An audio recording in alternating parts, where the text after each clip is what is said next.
우리를 참으로 사랑하시는 거룩하신 아버지 하나님, 감사를 드립니다. 우리 한 분 한 분들 주님만 지불할 수 있는 거룩한 피로 우리의 모든 죄값을 지불해 주시고 또 불러 구원해 주시고 오늘에 이르도록 함께 해주신 아버지, 감사를 드립니다. 또 특별하게 한 해의 마무리와 한 해의 시작을 함께 주님의 이름 앞에 모여 함께 교제하며 주의 말씀의 교훈 속에서 한 해를 시작할 수 있도록 축복해 주시고 우리 마음에 새로운 마음, 충만한 마음, 주님을 기쁘시게 하고자 하는 간절한 마음으로 가득 찬 마음으로 출발하면서 이렇게 시작했습니다. 올 한 해 주님께서 구원해 주신 우리 형제 자매님들 교회를 통해서 계속 말씀의 공급을 받으면서 믿음이 주는 기쁨, 감사, 평화와 소망을 품고 힘있게 살다 주님 오시는 그날 우리 모두 부끄럼 없이 설 수 있도록 우리의 모든 삶을 주님께 맡기고 부탁합니다. 또 함께해야 될 이 시간에 또 직장으로 출근하신 우리 형제 자매님들 일일이 어루만져 주시고 어떤 상황에서도 항상 주님을 향하고 교회를 향하고 말씀을 향할 수 있는 우리의 신앙이 되도록 인도해 주시옵소서. 모든 것을 주님께 감사드리며 우리 함께 하시는 예수 그리스도의 이름으로 기도드립니다. 아멘. 우리 성경 베드로 후서 3장을 같이 보겠습니다.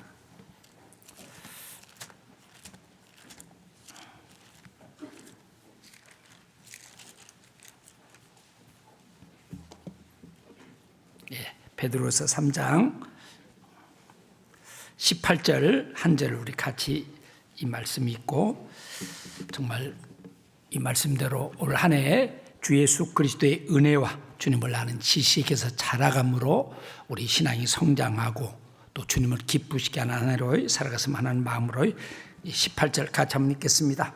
오직 우리 주 곧 구주 예수 그리스도의 은혜와 저를 아는 지식에서 자라가라. 영광이 이제와 영원한 날까지 저에게 있을지어다. 먹고 사는 문제가 보통 문제는 아닌 것 같습니다. 마땅히 함께해야 됨에도 출근들 하시고 또 이런저런 일로 끝까지 함께하지 못하고 이렇게 텅 빈 가운데서 함께하고 있습니다. 참 삶이 쉽지 않다는 것을 여실히 느낄 수 있는 모두가 함께하고 싶었음에도 또 마땅히 함께하는 것이 맞음에도 불구하고 출근해야 되는 마음이 얼마나 무거울까라는 생각도 해보게 됩니다. 예. 세월이 지나면 지날수록 확인할수록 하나님 또 하나님 말씀만이 참요 진리임이 드러나고 확인되는 소리는 흔히 항상 경험하게 됩니다. 하나님의 말씀에 바탕 두지 않는 삶은 결국은 모든 것이 무너지게 되고 가치 없는 것, 또 허황된 것임을 역사가 또 그것을 입증해 주고 있고 또 우리의 작은 삶의 경험 속에서도 또 여러 가지 상황들을 통해서 확인하고 또 증거되고 있는 분명한 사실입니다. 정말 하나님의 말씀을 바탕 두지 않는 삶, 하나님의 말씀을 중심으로 살지 않는 삶의 끝은 정말 아무것도 아니라는 것을 모든 이렇게 삶들이 증거해 주고 있습니다. 정말 그것을 알고 말씀 중심으로 말씀을 우선으로 살아가는 삶은 정말 복받은 삶에 틀림이 없고 하나님과 동행하는 삶, 또 한 번뿐인 인생을 가장 아름답게 지혜롭게 가치 있게 사는 삶이라고 말할 수 있을 것 같습니다. 24년, 올해는 25년이 벌써 시작됐습니다. 작년에 주님이 오셨어도 문제 있습니까? 아무 문제가 없습니다. 아마 너무 자연스럽습니다. 그 주님이 지금부터 약 2000년 전에 너희도 이 모든 일을 보거든 인자가 가까이 있고 문 앞에 이른 줄 알라라는 그 말씀 모든 말씀들이 다 실제 이루어졌습니다. 우리 시대는 그 이상의 것 놀라운 정말 주님의 재림이 아니고서는 답이 없는 시대임이 우리를 피부로 느끼고 있습니다. 그럼에도 다시 우리에게 25년을 허락해 주신 것은 어쩌면 우리 인생의 마무리를 잘 하라고 또 그 얼마 남지 않는 이 땅의 삶을 정말 아름답게 마무리하라고 우리에게 주신 기회이지 아니할까. 그래서 25년은 정말 보너스로 주신 기회다라는 마음으로 살아갈 수 있으면 참 좋지 아니할까. 어떤 기회일까? 정말 올 한 해에 내 하고 싶은 대로 내가 뭔가 내 뜻을 펼치는 한 해의 기회일까? 아니면 돈 벌 수 있는 기회, 성공할 수 있는 기회일까? 아마 세상 사람들은 그런 자세, 마음으로 출발한 분들도 많이 있으리라고 생각합니다. 그건 어떻습니까? 우리는 그렇지 않습니다. 우리는 그 세속적인 것으로부터 구별되어 있고 보이는 것은 잠깐임을 너무너무 확실히 알고 주님의 재림을 소망하는 우리는 그렇게 살 수도 없습니다. 올 한 해에 주님께 더 가까이 다가가는 한 해로 주님이 주신 기회지 아니할까? 뿐만 아니죠. 주님과 관계되어 살아갈 수 있는 기회로 25년을 우리에게 주시지 않았을까? 주님의 뜻 앞에 순종할 수 있는 기회로 힘있게 살기를 바라는 마음으로 주님께서 주신 25년이지 아니할까? 주님을 사랑하고 그 사랑으로 서로 사랑하면서 뭔가 그 사랑이 주는 기쁨들, 은혜들을 맛보면서 풍성한 사랑 가운데 살기를 바라시는 그런 뜻으로 또 우리에게 기회를 주셨으리라고 생각합니다. 주님이 그토록 원하시고 바라시는 내 가족들 주 예수를 믿으라 그리하면 너와 내 집이 구원을 얻으리라는 내 가족들 주변에 이뤄진 영혼들이 구원받을 수 있는 기회로 우리에게 25년을 주지 않았을까 또 생각해 보게 됩니다. 봉사할 수 있는 기회, 헌신할 수 있는 기회, 정말 그 하나님의 은혜 합당하게 사는 기회, 그리고 나의 믿음이 또 내 모든 신앙이 성장하는 기회가 되도록 우리에게 특별히 허락해 주셨으리라고 생각합니다. 어쩌면 이미 우리는 벌써 3번의 말씀을 통해서 우리 마음을 더욱더 새롭게 하셨으리라고 생각하고 각오를 다지면서 분명한 데 뜻을 두고 살아야 되겠다라는 분명한 태도, 그런 각오, 다짐으로 이미 출발했습니다. 또 성경에도 너는 내일 일을 자랑하지 말라. 하루 동안에 무슨 일이 일어날지 내가 알 수 없다라는 이 말씀은 지금부터 약 3,000년 전에 지혜자로 살았던 솔로몬이 우리에게 주신 말씀입니다. 이 말씀은 3,000년 전에도 역시 진리였습니다. 지금부터 2,000년 전에도 이 말씀은 진리였습니다. 1,000년 전에도 또 특별히 마지막 시대를 살고 있는 우리 시대도 여전히 이 말씀은 유효할 뿐 아니라 진림이 분명합니다. 정말 하루 동안에 무슨 일이 일어날지 모르는, 잠시 있다 없어지는 것에 초점 맞추지 말고 영원한 것에 뜻을 두고 주님을 인정하고 주님께 관계되어 살라는 말씀으로 주셨습니다. 그리고 또 많은 사람들은 마치 자기가 모든 것을 할 수 있는 것처럼 그리고 이 말씀은 주님을 더 가까이 하라는 말씀, 그리고 주님께 내 삶을 맡기라는 말씀, 내 모든 삶이 주님의 뜻 안에 있음을 인정하고 살라는 그런 말씀이지 아니할까라는 생각도 해봅니다. 뿐만 아니죠. 그 전도서의 9장에도 보면 대저 사람은 자기의 시기를 알지 못하나니 물고기가 그물에 걸리고 새가 올매에 걸린 같이 호련히 인생도 재앙이다라고 호련히 임하면 거기 걸린다라고.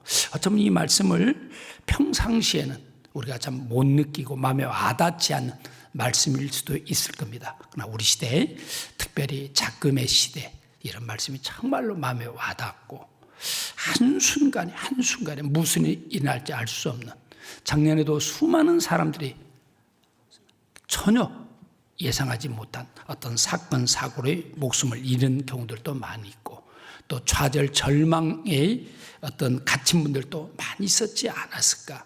또 작년에 올해 동계수는 조금 아쉬움이 많이 있죠. 저도 동계수는 뭔가 그 30일씩 그 한 해를 보내고 만드시면 교제도 하고 또 뭔가 한 해에 좀 이렇게 돼야 되는데 끝나자마자 이렇게 빨리 이렇게 가는 모습 보면서, 그리고 또 각 교회별 준비한 소중한 그런 찬양의 시간들, 또 연극의 시간들, 또 이제 국가 애도 기간 때문에 갑작스런 한순간의 비행기 사고로 많은 사람이 잃은 그것 때문에 모든 것들이 이렇게 취소되면서 약간 좀 허전하다, 좀 아쉽다. 교제 시간 이런 동계수련회로 아마 기록되지 않을까. 예, 그렇습니다. 이번에 그 제주공항 사건은 정말 우리 많은 분들에게 정말 한순간에 누구든지 예의 없이 그럴 수 있다. 특별히 여행을 마치고 돌아오는 가족들 그 대기하면서 기다리고 있지 않겠어요? 이제 도착 시간에 이제 도착했다라고. 근데 그 도착의 시간에 내 사랑 가족들이, 내 사랑 부모가, 자녀가 그 비행기 사고 그리고 불타는 모습을 보는 죽은 분들도 참 안타깝지만 가족으로서 그 아픈 모습을 지켜보는 마음이 얼마나 무거웠을까. 어쩌면 함께 죽은 그런 사인들이 참 많이 있잖아요. 많이 있습니다. 한순간에 그럴 수 있습니다. 권력도 한순간에 무너지고 오랫동안 힘들게 어렵게 쌓은 기반, 성공도 한순간에 무너지게 되고 그 재벌도 돈도 한순간에 무너지고 정말 사고도 건강도 평소 건강관리도 잘하고 나는 그렇게 건강하다고 생각했는데 한순간에 무너지는 것을 우리는 수없이 확인하고 그 주인공이 내가 될 수 있다는 사실을 아무도 부인할 수가 없을 겁니다. 이런 세상에 살고 있습니다. 정말 이런 때에 그 잠깐 한순간에 무너질 수 있는 내 삶에 그런데 주님이 우리를 구원해 주시고 주님 우리와 함께 하시고 주님 안에서 또 주님이 준비하신 장래에 대한 약속을 가지고 살아갈 수 있는 것은 참 축복 중에 축복이고 복임을 우리가 기억하면서 매일매일 삶 속에 주님을 인정하고 살아가야 되지 않냐할까.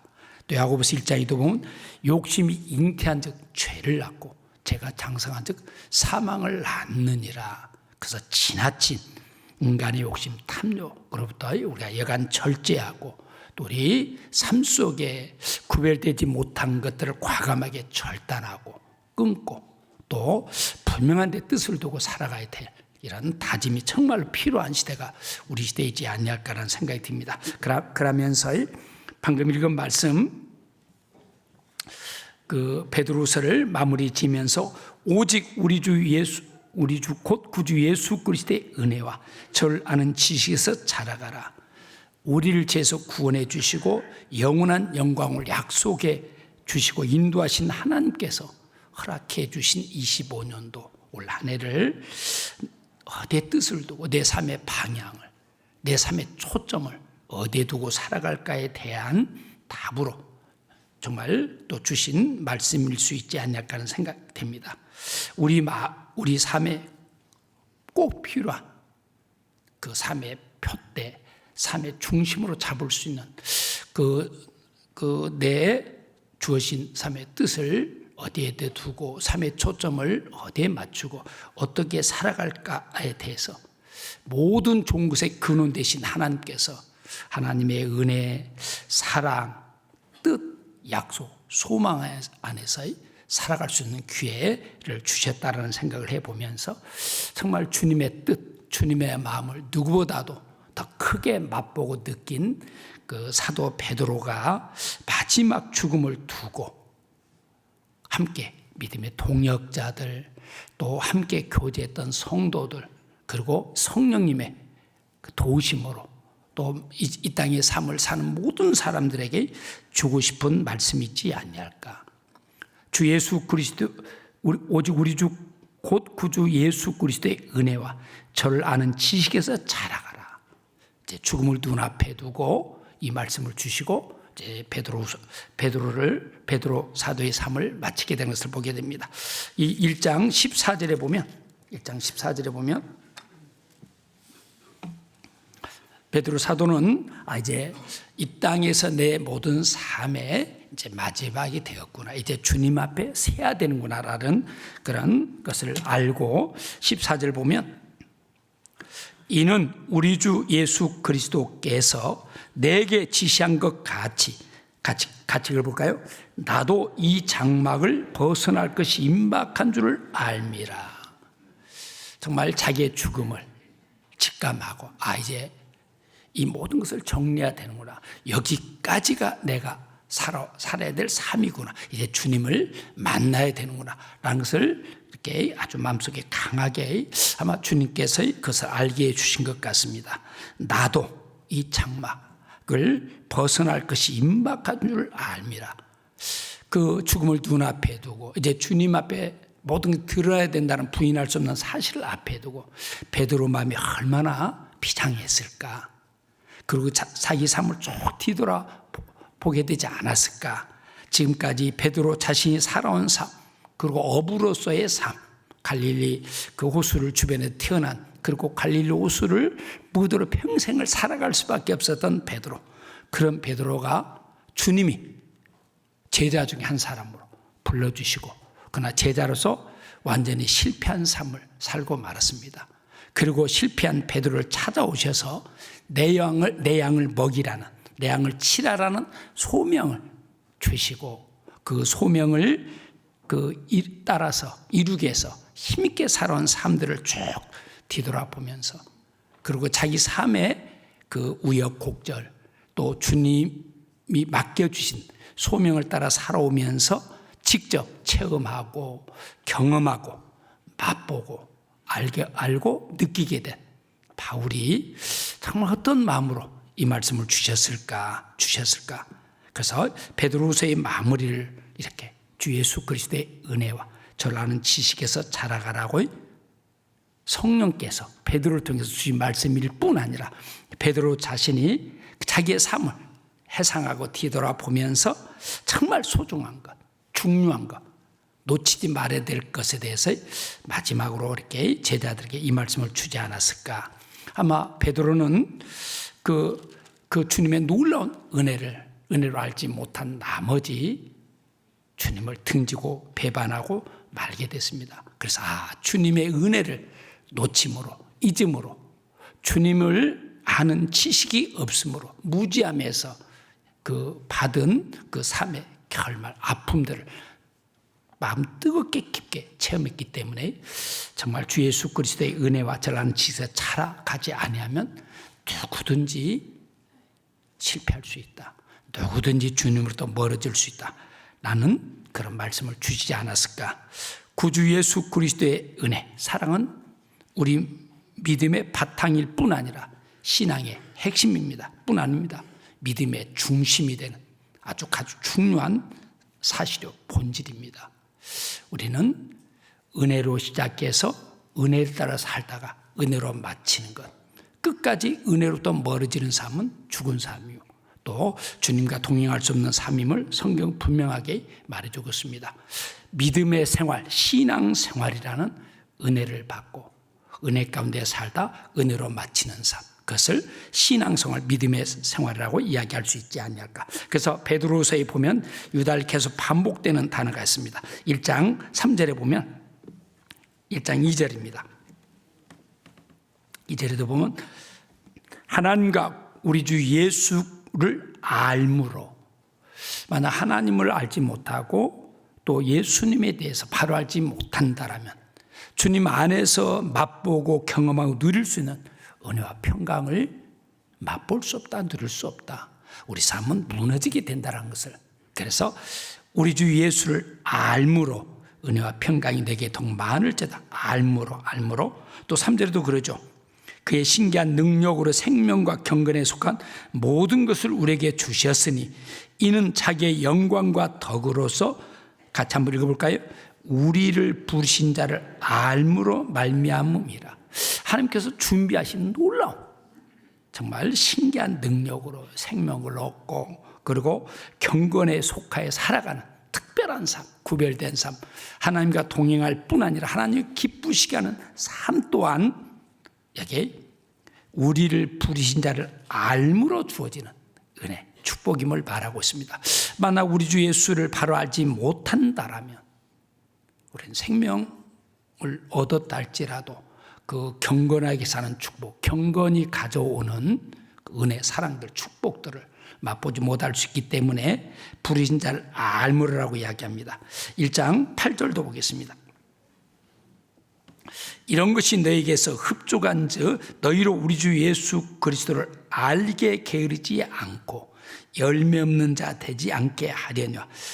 예수 그리스도를 알게, 그리스도 예수를 알아가는 일에 게을리하면 결국 열매 없는 삶, 그리고 결과가 없는 삶을 살게 되기에 여기도 우리 주 예수 그리스도를 알게 게으르지 말라. 더욱더 알아가라. 우리는 제법 많이 아는 것처럼 생각하기가 쉽습니다. 다 구원받았는데 이제 주님 천국 가는데 거기에 머무르지 말라는 이야기죠.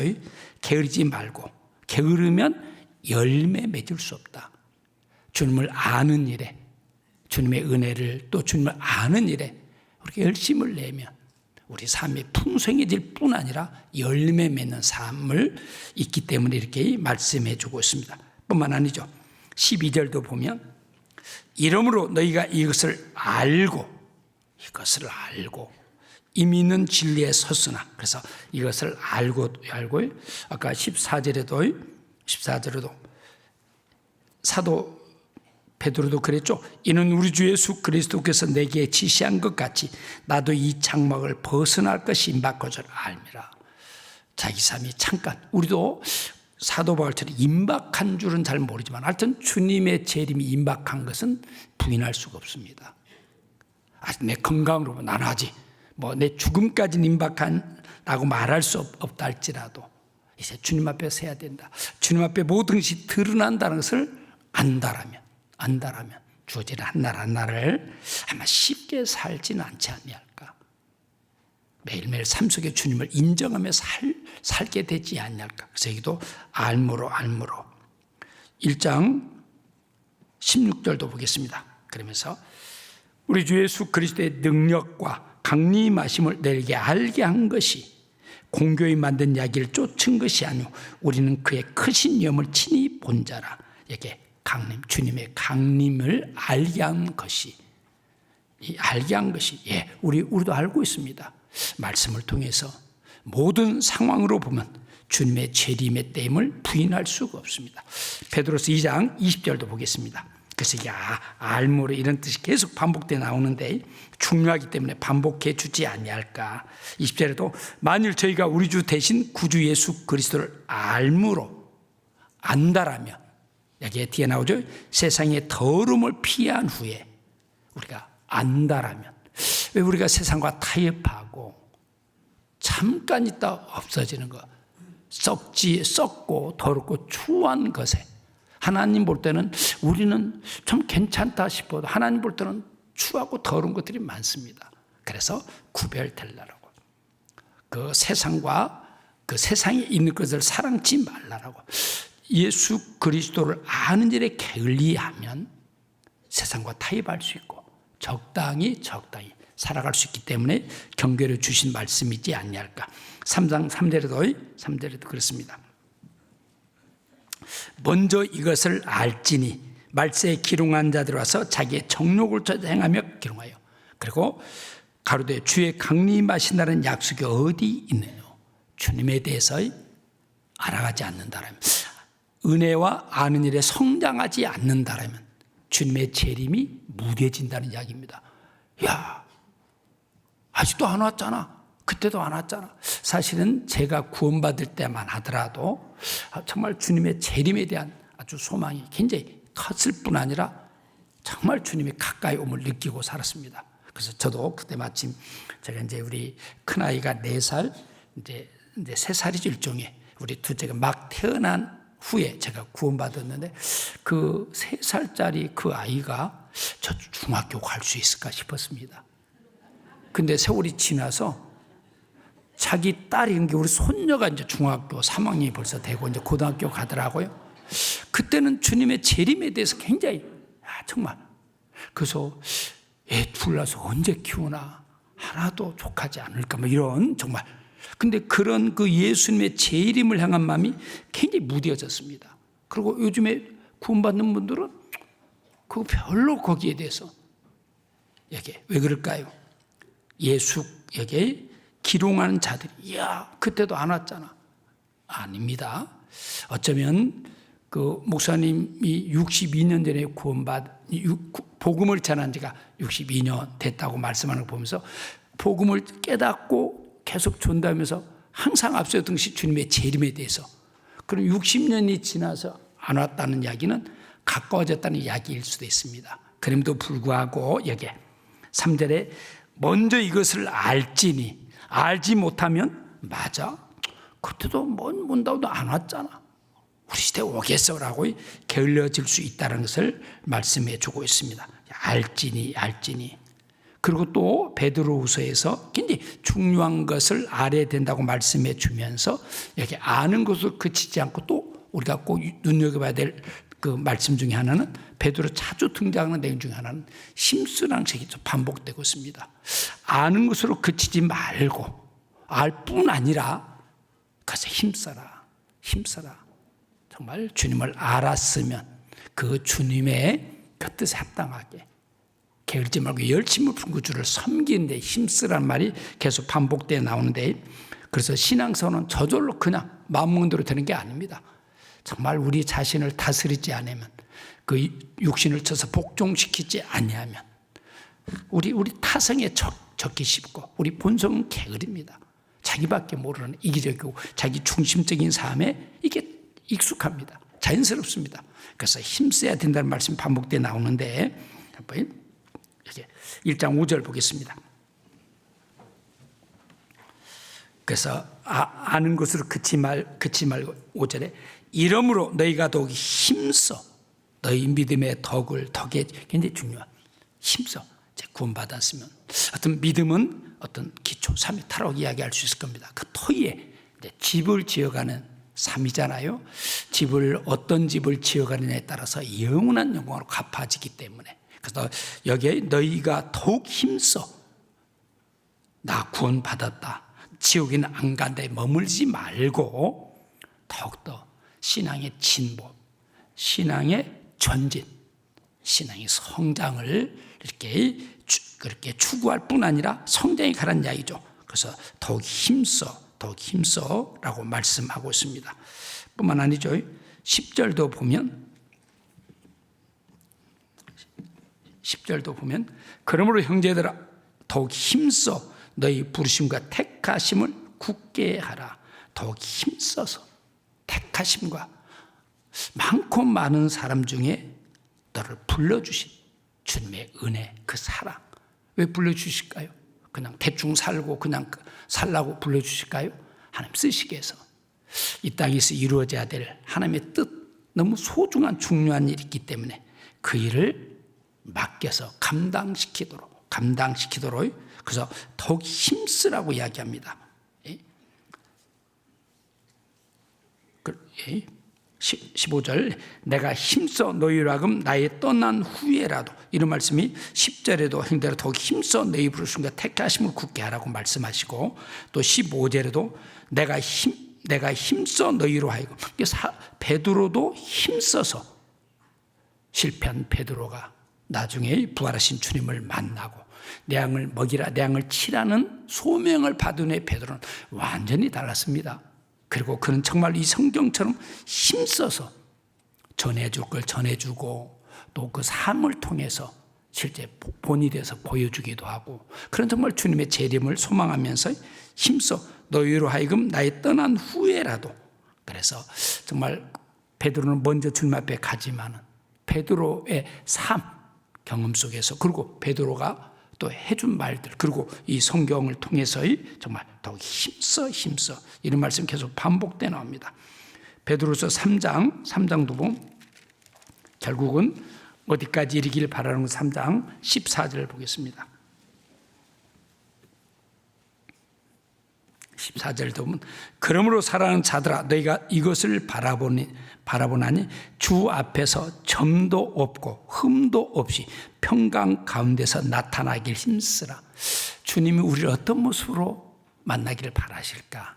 우리는 힘들다, 어렵다, 뭐 세상 되어진 일들이 아이고 이거 주님 빨리 와야 되겠다, 이제 그런 마음으로 우리는 주님을 기다리면서 재림을 기다리는, 주님은 어떤 모습으로 우리를 만나기를 원하는 건 얘기 나오죠. 그러므로 사랑하는 자들아 너희가 이것을 바라보나니 주 앞에서 점도 없고 흠도 없이 평강 가운데서 나타나길 힘쓰라. 정말 주님은 이런 모습으로 그 신부된 자의 아름다운 모습으로 만나기를 바라지 아니할까. 신부가 지저분하고 그래서 남편을 만나기 위해서의 입장하는 신부가 조금 좀 덜 떨어진 모습으로 그 남편 앞에 간다라면 얼마나 안 될까. 그러면서 그래서 알기를 바라실 뿐 아니라 아는 것으로 그치지 말고 힘써서 성경은 그렇습니다. 마음을 다하여 부전하게 멸심을 품고 주를 섬기라라고 이야기합니다.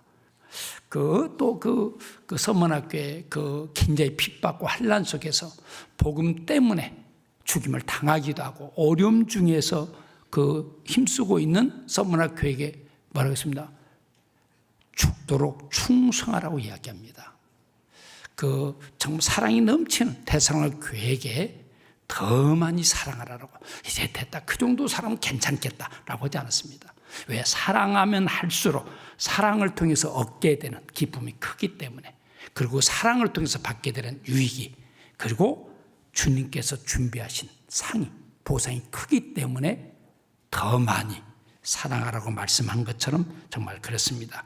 그러면서 이제 3장 다시 18절,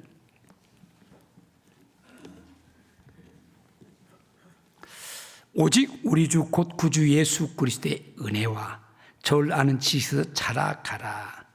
그리스도의 은혜에 대해서는 아마도 누구보다도 예수님의 12 제자들이, 주님의 물론 가룟 유대는 제외됐습니다만은 아마 주님의 그 은혜가 얼마나 큼을 더 크게 느끼고 더 깊게 맛보고 체험하지 않았을까, 정말 실감했으라고 생각합니다. 자신들의 유익만을 쫓던 그들은 예수님이 직접 그들을 목전 모든 것들을 보여주셨음에도 주님에 대해서 알지 못했습니다. 그리고 어떻습니까? 주님이 십자가를 향해서 가는 그 순간까지도, 십자가 지는 그 순간까지도 그들은 주님과 동상이모, 다른 생각으로 살았습니다.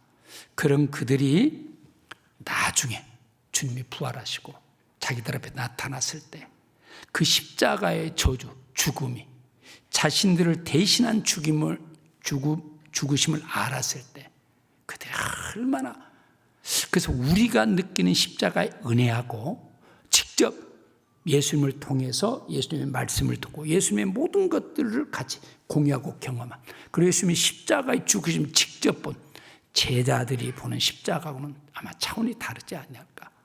나중에 그들은 정말 그 십자가의 은혜가 얼마나 크고 놀라움을 정말 뼈저리게 느끼지 않았을까. 특별히 베드로는 다 버릴지라도 나는 결코 주님을 버리지 않겠다라고, 나는 결코 주님을 떠나지 않겠다라고. 마태복음 26장 보면, 26장 볼까요? 마태복음 26장 보겠습니다.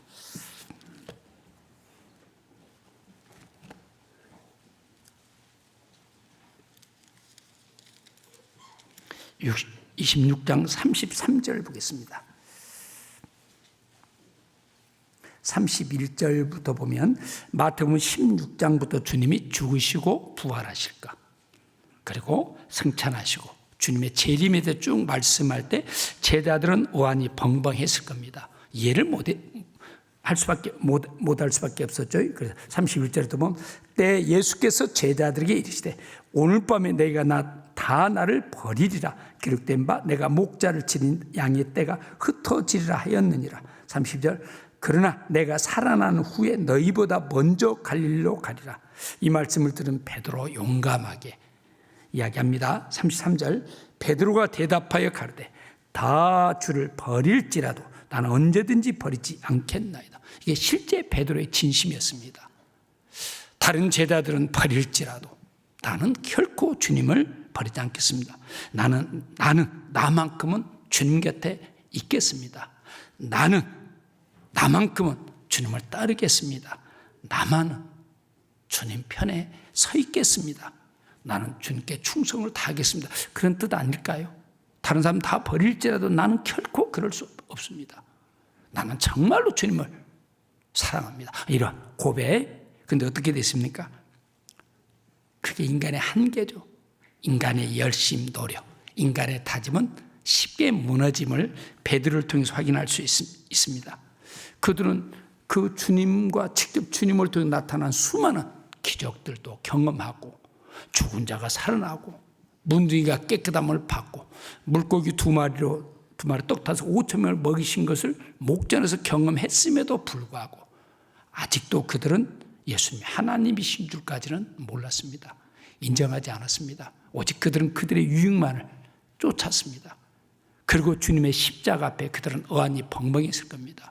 왜 저래야 될까? 왜 저렇게 바보처럼? 도저히 이해되지 않았을 겁니다. 그런데 그 십자가의 죽으심이 자신들의 죄를 대신한 죽으심을 알았을 때 그들은 완전히 무너지게 되지 않았을까? 십자가의 사랑을 뼈저리게 경험하지 않았을까? 완전히 실패하고 좌절, 절망에 배신한 베드로를 찾아오시고, 그리고 3번이나 반복해서 내 양을, 내가 너를 사랑하느냐, 네가 나를 사랑하느냐, 다른 사람들보다, 세상의 모든 것보다 더 나를 사랑하느냐 확인하시고, 그 다음에 내 양을 먹이라, 내 양을 치라, 3번이나. 그리고 승천하시고 그 주님의 그 성령의 은혜가 마음속에 임했을 때 베드로는 새로운 사람이 될 수밖에 없었고, 그 주님의 은혜 앞에, 정말 그 주님의 뜻 앞에 그 은혜를 정말 강하게 맛보고 느끼고 체험하고 은혜가 바탕이 돼서 힘있게 살아갈 수 있었지 않았을까. 그리고 이제 죽음이 다가옴을 느끼면서 자기가 정말 구원받은 이후에 주님의 은혜를 정말 확실하게 체험한 이후에 살아온 삶과 함께 정말 주님의 은혜 합당히 사는 것이 얼마나 소중함을 알았기 때문에 주 예수 그리스도의 은혜와 전한 지식에서 살아가기를 바라지 않았을까. 그래서 아마 그 베드로 후서를 쭉 마지막에 기록하고 이 말씀은 정말로 베드로 삶을 통해서 가장 소중한 것, 가장 중요한 것, 주님의 은혜를 알지 못했을 때, 주님에 대한 지식이 없었을 때 실패한 삶을 경험했기 때문에 어떤 경우도 주님의 은혜와 주님만의 지식에서 자라가기를 바라는 마음으로 이렇게 우리에게 마지막 말씀을 주고 계시지 않을까. 또 주님의 은혜하면 빼놓을 수 없는 분이죠. 사도 바울도 빼놓을 수가 없습니다. 사도 바울도 주님을 바로 알지 못했을 때 그분은 경멸의 대상이었습니다. 멸시의 대상이었습니다. 초라한 모습으로 배움도 없고 보잘것없는 그분이, 십자가에 매달려 죽은 그분이 우리의 구세주다, 메시아다, 구약성경에 약속된 우리 조상들과 우리가 소망하는 메시아라 도저히 받아들일 수 없을 겁니다. 그래서 경멸하고 멸시하고 무시하고, 그리고 그 예수 그리스도 믿는 자들을 도저히 용납되지 않았던 것 같습니다. 그러니까 그들을 죽이는 데 앞장섰던 바울, 자기가 무시하고 멸시하고 경멸하던 그 주님의 십자가의 죽으심과 부활, 초라하고 보잘것없는 그분이 자기가 받아야 될 저주를 대신 받았다는 것을 알았을 때 그는 완전히 꼬꾸라지고 무너지게 됩니다. 사도행전 9장에 보면 사울아 사울아 내가 어찌하여 나를 핍박하느냐, 네가 핍박하는 그분이 바로 너희 조상들이 내가 바라고 꿈꾸던 메시아임을 알았을 때 사도 바울은 완전히 무너지게 됐습니다. 그 후에 사도 바울에서는 완전히 달라졌습니다. 그리고 정말 주 예수 그리스도의 은혜와 아는 지식이 가장 필요한 경험한 베드로는, 바울은 힘있게 그렇게 그 나중에 옥에 갇혔을 때도 그 고통 속에서도 감사하면서 생활의 등을 볼 수 있습니다. 사도행전 16장 보겠습니다. 사도행전 16장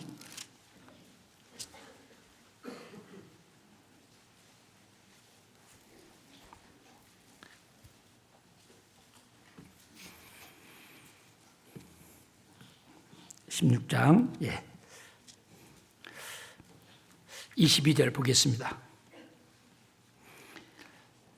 무리가 일제히 일어나 송산이 상관들 옷을 찢어 벗기고 매로 칠하여 많이 친 후에 옥에 가두고 간수의 분바에 든든히 지키라 하니, 복음을 전해서 구원받도록 하고, 그리고 귀신들을 쫓아내주고 바울을 통해서 나타난 하나님의 능력이 나타났음에도 불구하고 이제 바울이 주님을 대신한 고난에 참여하게 됩니다. 그래서 이게 무리가 일제 일어나 송산이 상 옷을 찢고 벗기고 매로 치고, 그리고 정신없이 얻어 터지고 많이 친 후에 옥에 가두고, 옥도 깊은 옥이라고 착고에 채했습니다. 이때 바울이 24절, 그가 일한 영을 받아 저희를 깊은 옥에 가두고 그 발을 착고에 든든히 채웠더니 말할 수 없는 고통, 가장 정말 낮은 자리에 이제 빠지게 됩니다. 그때 25절에 밤중쯤 되어 바울과 실라가 기도하고 하나님을 찬미하며 제수들이 듣더라. 이런 상황에서 어떻게 찬양할 수 있을까? 이 찬양은 억울함의 찬양, 불만의 찬양이 아니죠. 감사함의 찬양. 이 기도는 하나님 왜 내게 이런 고난이 받아야 됩니까? 내가 한 일이 복음 전하고 주님의 뜻을 전하고 구원받도록 한 일이 이게 무슨 죄가 됩니까? 이런 기도였습니까? 한의 기도가 아닙니다.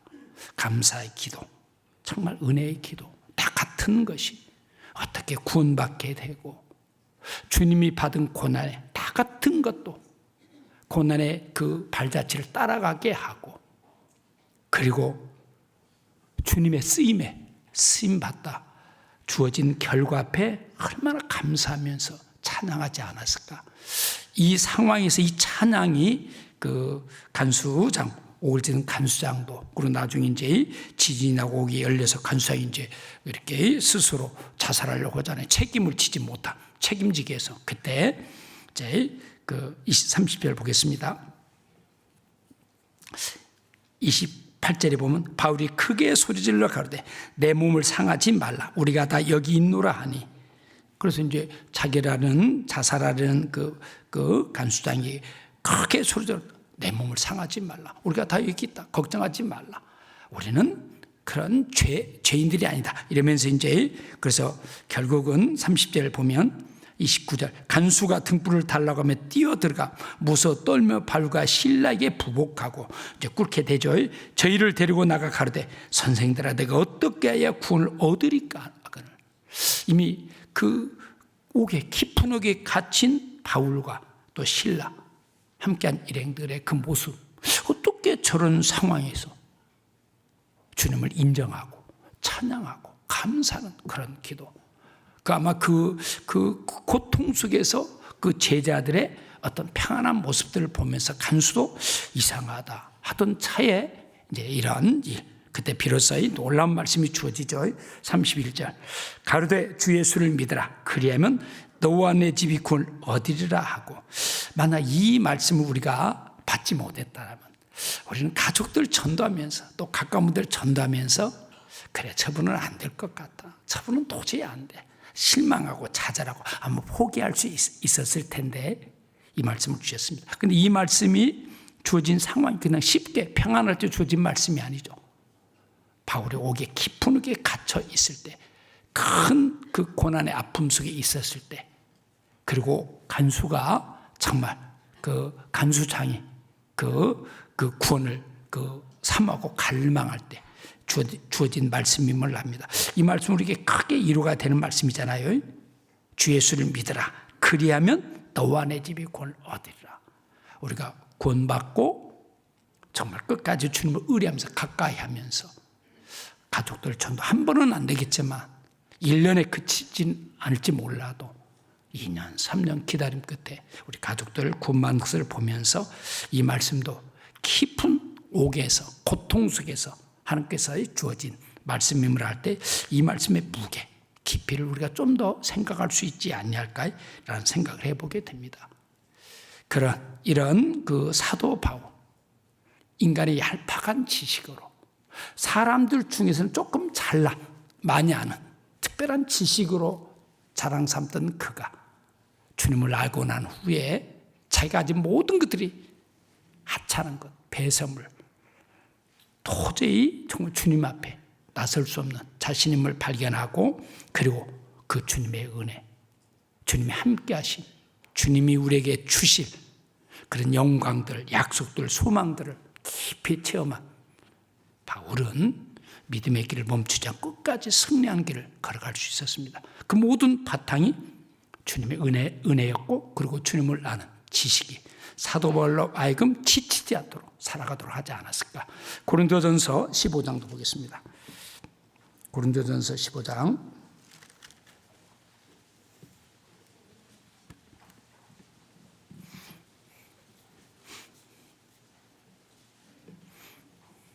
15장 10절 보겠습니다.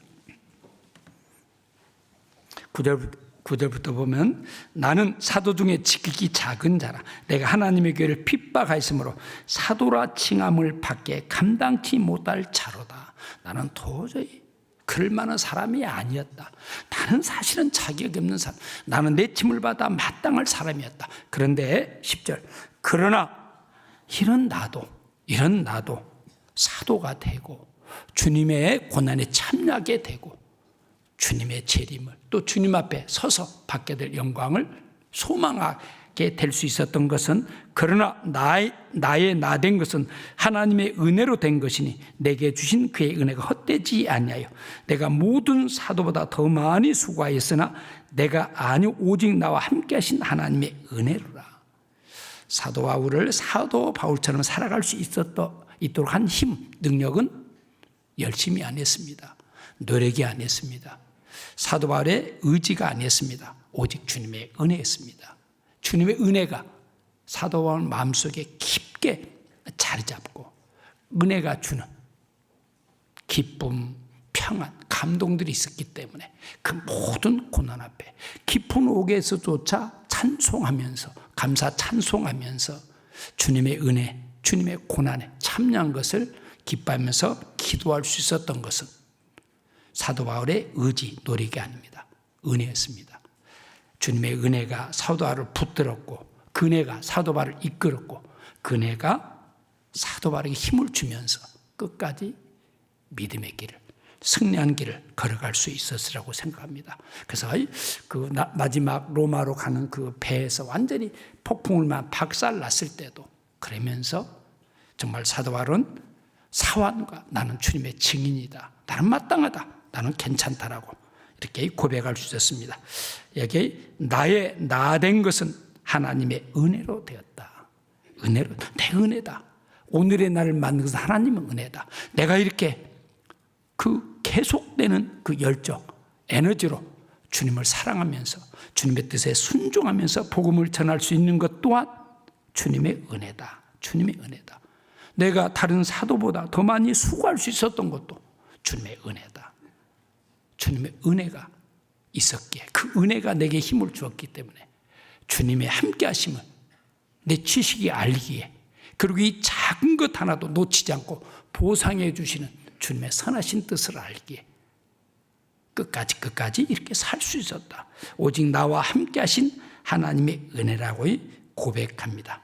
그리고 사도 바울이 일꾼이 된 것도 하나님의 은혜였음을 에베소서 3장을 보겠습니다.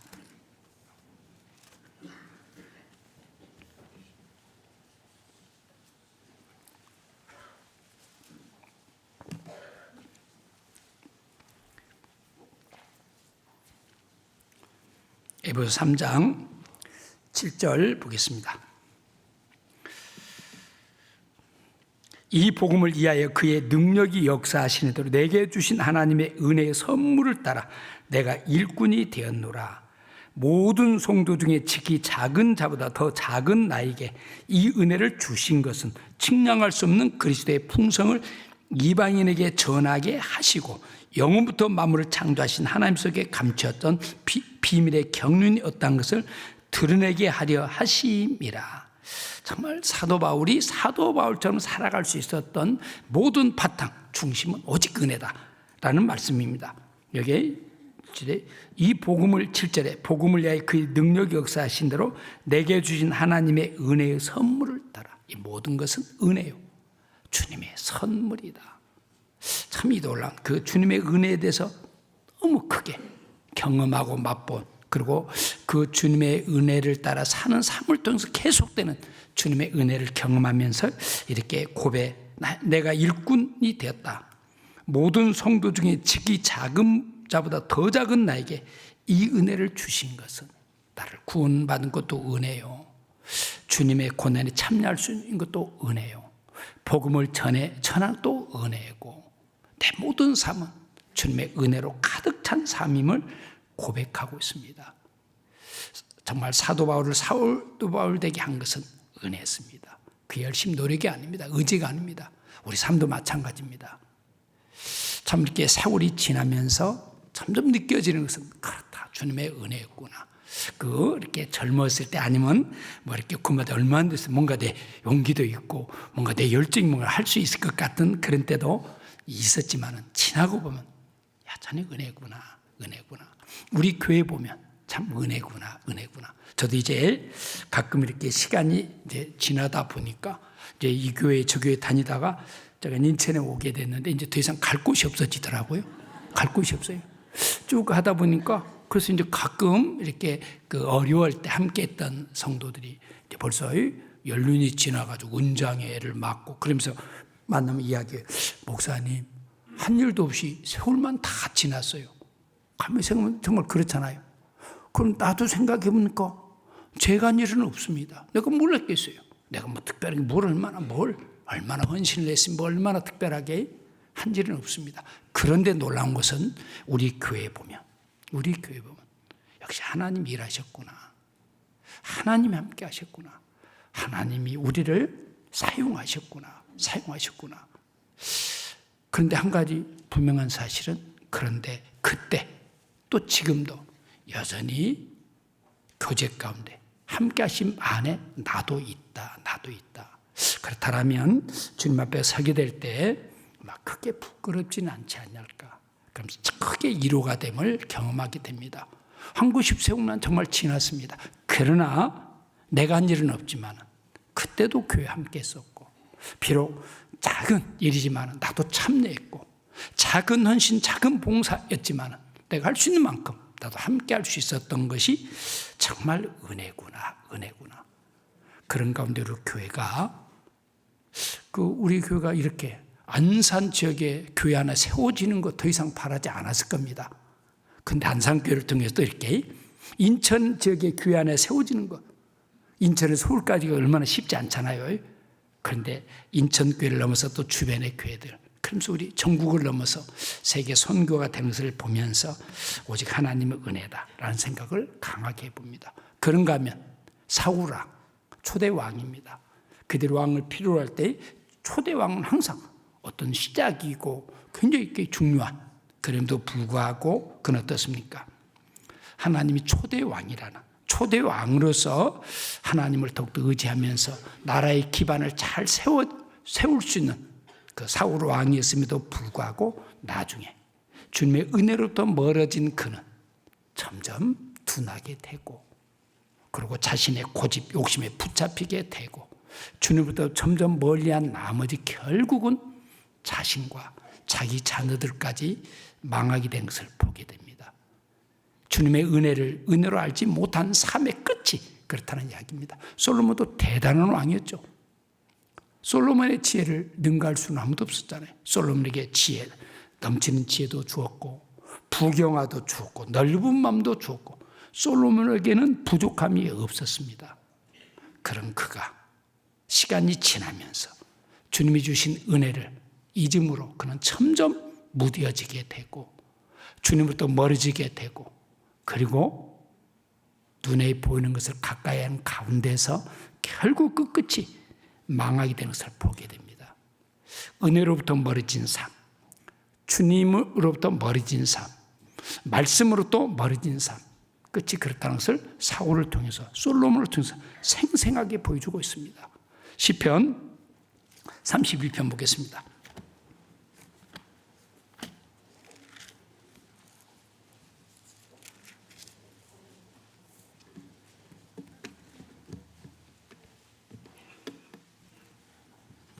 31편 19절 보겠습니다.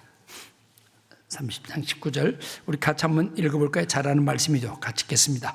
주를 두려워하는 자를 이하여 쌓아두신 은혜, 곧 인생 앞에서 주께 피하는 자를 이하여 베푸신 은혜가 어찌 그리 큰지요. 그 믿음의 선지는 특별히 다윗이죠. 다윗은 정말 그 주님의 은혜.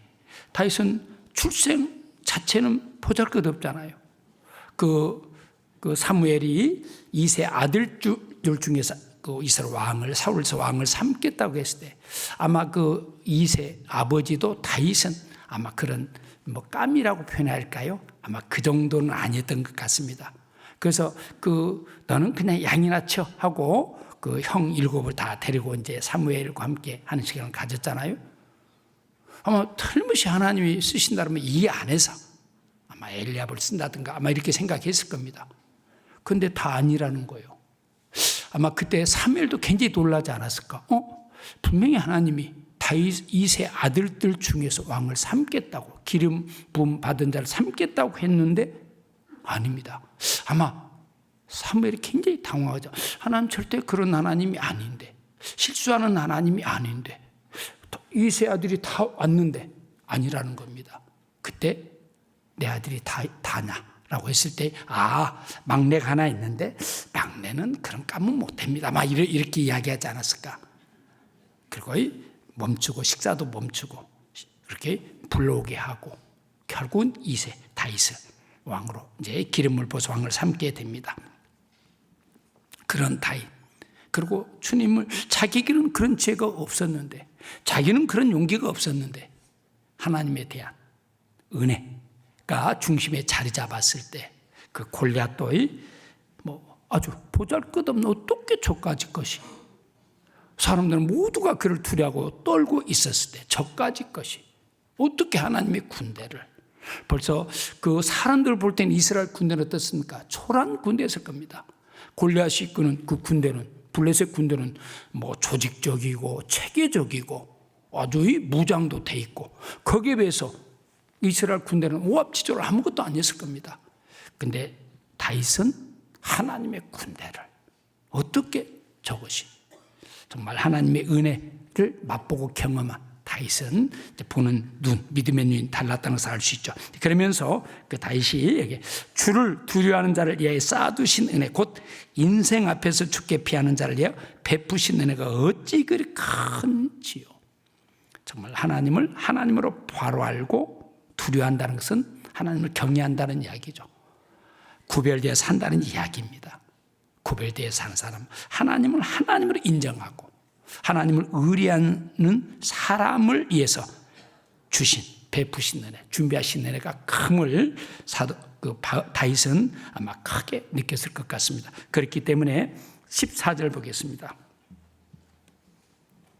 여호와여, 그라이도 나는 주께 의지하고 말하기를 주는 내 하나님이시라 하였나이다. 사실 다윗 삶은 정말 말할 수 없는 큰 어떤 좌절, 절망을 맛볼 수 있는 그런 삶이었습니다. 많은 정말 그렇게 고난, 악올 골짜기를 통과한 삶이었습니다. 앞에 보면 9절에 보면 여호와여, 내 고통을 인하여 나를 궁일히 여기소서. 내가 근심으로 눈과 혼과 몸이 새하였나이다. 그 다윗의 삶의 면면을 엿볼 수 있는 말씀이지 않을까. 다윗이 처한 상황이 캄캄한 상황입니다. 모든 것이 막혀있는 상황입니다. 내가 근심으로 눈과 혼과 보이는 상황이, 그리고 마음이 그 주어진 여러 가지 어려움, 상황 앞에서 무너지고 있다는 이야기입니다. 그러면서 뒤에 보면 10절에도 내 생명은 슬픔으로 보내며 나의 해는 탄식으로 보내며 내 기력이 나의 죄악으로 약하며 나의 뼈가 새야도 소이다. 그리고 11절 내가 모든 대적으로 말미암아 욕을 당하고 내 이웃에게서는 심히 당하니 내 친구가 놀라고 길에 보는 자가 나를 피하였나이다. 모든 상황이 캄캄한 그런 상황에서, 그런데 그때 다윗의 태도, 자세가 어떤 거니? 14절, 이 14절 말씀, 이런 상황에서 다윗의 고백입니다. 이게 여호와여 그라이도, 나는 캄캄하고 상황은 어떤 좌절, 절망에 빠질 수 있는 상황일지라도 나는 주께 의지하고 말하기를 주는 내 하나님이시라 하였나이다. 여전히 주님은 나의 하나님입니다. 여전히 주님은 나의 주님입니다. 여전히 나는 주님을 신뢰합니다. 여전히 나는 주님을 인정합니다. 주님은 나의 하나님이십니다. 그러면서 19절 주를 두려워한 자를 위해 쌓아두신 은혜, 곧 인생 앞에서 주께 피하는 자를 위해 베푸신 은혜가 어찌 큰지요. 주께서 저희를 주의 은밀한 곳에 숨기사 사람이 깨서 벗어나게 하시고 비밀이 장막에 감추사 구설의 다툼을 면하게 하시리이다. 비록 상황은, 현실은, 그러나 주님의 뜻이 있습니다. 나는 주님을 믿습니다. 나는 주님을 의지합니다. 참 진정한 믿음이죠. 다윗은 이런 상황이 있어도 여전히 하나님 나의 상황과 상관없이 좋을 때는 참 감사의 조건이 많을 때는 하나님 나와 함께 하신다. 하나님 내게 복을 주셨다. 그러나 상황이 캄캄하고 어려울 때 혹시 하나님을 나를 잊은 건 아닐까? 혹시 하나님 나를 애면한 건 아닐까? 그럼 지금까지 내가 믿음으로 산 것은 무엇일까? 그 믿음의 결과를 약속받을 수 있을까? 정말로 보상이 맞을까? 라는 의심도 들 수도 있다는 이야기입니다. 그러면서 다윗은 대단합니다. 민수기 6장도 보겠습니다.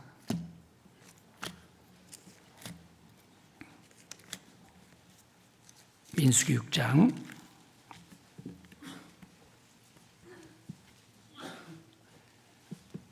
민수기 6장 그 앞에 보면 나신일에서 쭉 말씀하시면서 22절부터 보겠습니다. 22절부터 여호와께서 모세에게 일러 가라사대 아론과 그 아들들에게 고하여 이르기를 너희는 이스라엘 자손을 이렇게 축복하여 이르되 24절부터 26절까지 우리 잘 아는 말씀인데 같이 한번 읽어볼까요? 여호와는 내게 복을 주시고 너를 지키시기를 원하며 여호와는 그 얼굴로 내게 비치사 은혜 베푸시기를 원하며 여호와는 그 얼굴을 내게로 향하여 드사 평강 주실 원하노라 할지니라 하라. 그 모세를 통해서 아론과 그 아들들에게 이스라엘 백성들에게 전하고자 하는 소식이 있었다는 이야기입니다. 너희는 이스라엘 백성들에게 이 놀라운 사실, 분명한 사실을 좀 알게 하라, 증거하라 라고 하면서 24절 여호와는 세 번이나 25절도 여호와는 25절도 26절 여호와는 삼위로 계신 하나님, 하나님을 거룩하다 한 번으로 그치지 않고 세 번이나 거룩하다, 거룩하다, 거룩하다. 항상 삼위 하나님 대신 하나님을 항상 여기 24절 여호와는 내게 복을 주시고 너를 지키시길 원하며 이게 주님의 마음 뜻입니다. 변함이 없습니다. 우리는 우리 상황에 따라서 쉽게 우리 마음이 흔들리지만 주님은 흔들리지 않습니다. 25절에도 여호와는 그 얼굴로 내게 비치사 은혜 베푸시기를 원하며 여호와는 그 얼굴을 내게로 향하여 드사 평강 주시고 원하노라 할지니라 하라. 이 놀라운 은혜를 준비해 두시고 은혜에 합당하게 살아가기를, 은혜를 맛보고 누리면서 살아가기를, 은혜가 삶의 바탕이도 중심이 되어서 은혜가 주는 힘으로 살아가기를 바라시는 주님의 마음을 이 말씀을 통해서도 엿볼 수 있지 아니할까. 하나님은 이런 하나님입니다. 그 은혜, 이 하나님이 직접 이 세상까지 오시고 구약시대에 나타난 하나님은 약속으로 나타난 하나님이라고 우리는 실제로 오셔서 우리보다 훨씬 천한 자리를 우리보다 훨씬 못한 모습으로 그리고 십자가까지 지시고 우리를 대신했다. 그리고 부활하시고 지금 살아계신다. 성령으로 오셔서 우리 함께 하신다. 내 안에 내주하신다. 놀라운 사실을 잊고 산다면 너무 무디게 사는 삶이지 아니할까. 정말 우리 그냥 그 지식으로만 아는 말씀이 아니고 나같이 인색한 사람도 내 자녀에게만큼은 빗장이 해방됐잖아요. 대단히 그 마음도 좁고 자기밖에 모르고 닫혀진 사람도 자기 자녀들 앞에서는 무장해제가 된다는 이야기죠. 자녀 이기는 부모 없다는 것이 맞죠. 다만 없어서 못 주고 참 책임질 수 없고 책임 못 져줄 뿐이지. 우리 그러잖아요. 우리도 우리 자녀들에 대한 그런 특별한 마음을 갖고 있다라면 사랑 자체이신 하나님, 은혜 자체이신 하나님, 지혜 자체이신 하나님, 능력 자체이신 하나님이 우리를 구원하시는 그칠까. 하나님의 놀라운 정말 은혜들, 사랑들을 삶 속에 맛봐야 되지 아니할까. 그리고 그 사도행전을 통해서도 그러죠. 사도 바울도 그 교회를 제자들 부탁을 평생 주님의 은혜에 부탁한 것을 알 수가 있습니다. 사도행전 13장 보겠습니다. 사도행전 13장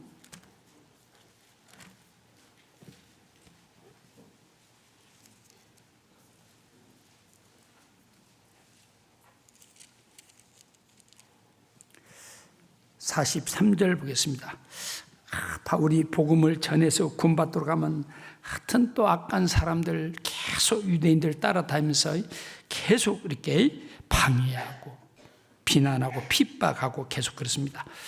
42절 저희가 나갈 새 사람들이 청하되 다음 안식일에 이 말씀을 하라 하더라. 폐한 후에 나중에 유대인과 유대교에 입교한 경건한 사람들이 많이 바울과 바나바를 쫓으니 두 사도가 더불어 말하고 항상 하나님의 은혜 가운데 있으라 권하니라.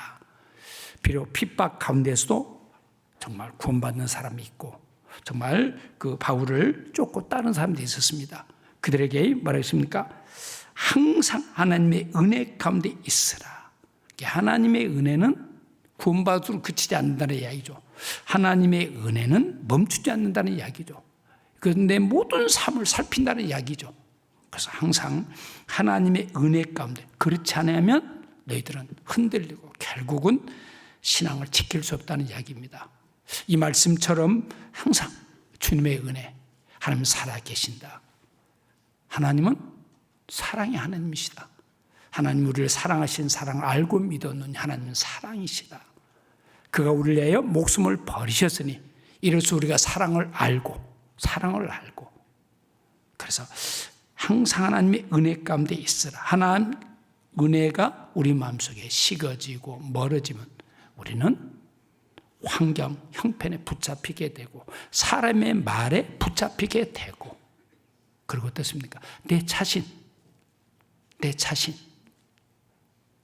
죄에 붙잡히게 되고 또 못난이 자상, 내 자존감 떨어진 우리 자신을 보면서 주님부터 멀어질 수 있다는 것을 말씀하고 있습니다. 찾아서 20장도 보겠습니다. 20장, 사도행전 20장.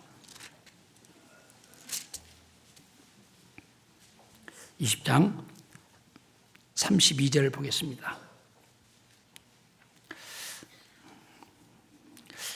사도 바울이 이제 그 마지막 예루살렘 재판을 받고 그 로마 이송되고 이제 죽음을 이제 그렇게 직감하면서 그 에베소 장로들을 불러서 놀라운 말씀을 주고 있죠. 24절 먼저 보면 나의 달려갈 길과 주 예수께 받은 사명 곧 하나님의 은혜의 복음 증가한 일을 마치려 하면은 나의 생명을 좀 더 귀한 곳에 여기지 않냐. 하나님의 은혜의 복음, 하나님 은혜가 아니고서는 우리는 구원받을 수가 없습니다.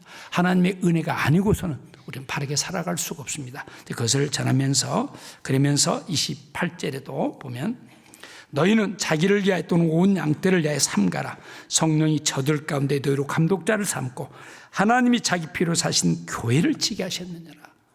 하나님 자기 피로 사신 교회는 오직 주님의 십자가 위에서 주님이 우리 한 사람 한 사람 불러주시고 주님이 말씀으로 성령 하나님께 힘써 지켜서 우리 주님을 이끌고 우리를 세워가시는 하나님. 이제 그러면서 32절을 보겠습니다.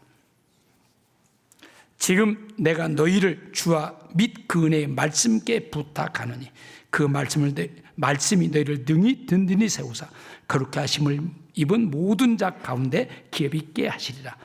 지금 내가 너희를, 이제 사도 바울은 더 이상 에베소 교회에 함께 할 수 없습니다.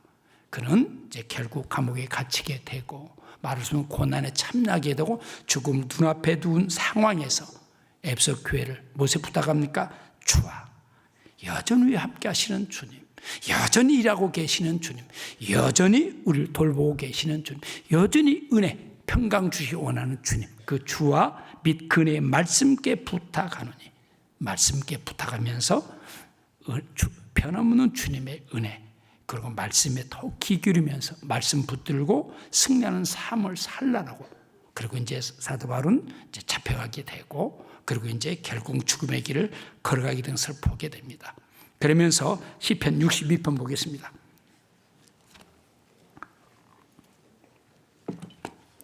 시편 62편